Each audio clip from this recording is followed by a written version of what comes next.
Hello and welcome to Inside Indiana Business. I'm Gary Dick. Well, big news this week in Northwest Indiana. The Federal Transit Administration giving the South Shore Line West Lake Corridor project a positive rating. Now that means it's a step closer to perhaps $440 million in federal funding. The 8-mile rail extension between Dyer and Hammond viewed as a critical link to connect Hoosiers with high-paying jobs in Chicago, creating a long-talked-about gateway to the Windy City. The president and CEO of the Northwest Indiana Regional Development Authority, Bill Hanna, is here now to explain how it can also address economic and population issues as well. And Bill, as always, welcome to the program. Thank you. This is big news. In your view, how big is this positive rating from the Federal Transit Administration, meaning you're in line for some big funding? Mm-hmm.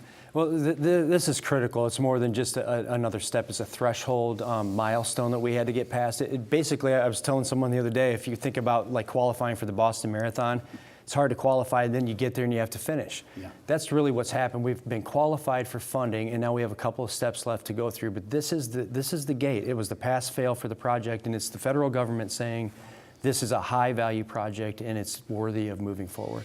Let's talk about the project in the South Shore, an 8-mile link extension between Dyer and Hammond would connect into the existing line. Talk about this piece of the project and why it's so critical. It's critical. So for over 100 years, we've had the South Shore train. It's a single-line rail running into Chicago, and you've had over 500 miles of rail on the other side of the border and huge population growth. And so what we're doing here is we're adding a leg, about 8 miles. We're connecting to South Lake County.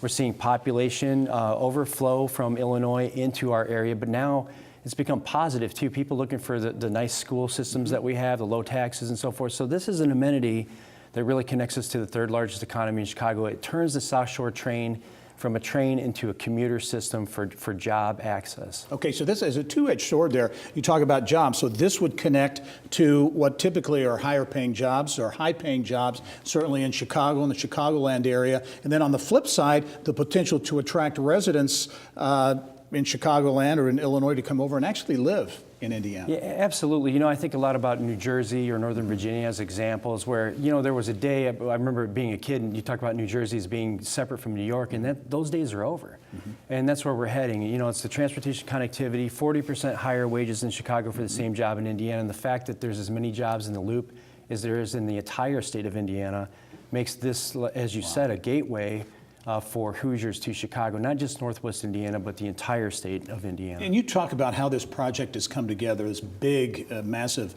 infrastructure project over the years with Mitch Daniels as governor and Eric Holcomb at the time as a key assistant, and Pete Visklosky in the role he has played at the federal level, and how those players are still, have really come full circle. Yeah, it's really a testament to bipartisan leadership, and it says something about Indiana. We're focused on jobs first, way ahead of politics, and that's in contrast to a national scene. And you know, Mitch Daniels was a key architect, a visionary, thought long-term about Northwest Indiana, sat in the same room with Pete Visklosky and Eric Holcomb at the time, as you said, on the staff. Now Indiana governor. Mike Pence signed the bill into law to fund it.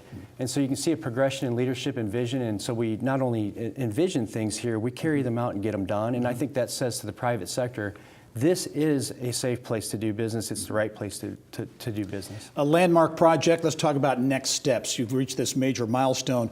When could we actually see dirt being turned and maybe a completion date out there? Yeah, well, that's really, you know, the mark of success. So we talk about building the projects and so forth. The private money is a huge part, property values for people, real people getting real jobs. And to that end, the first jobs will happen late summer 2020 when we start construction. So we're just right around the corner here, a little over a year. Really excited about it. People have talked about this for 30 years. Wow.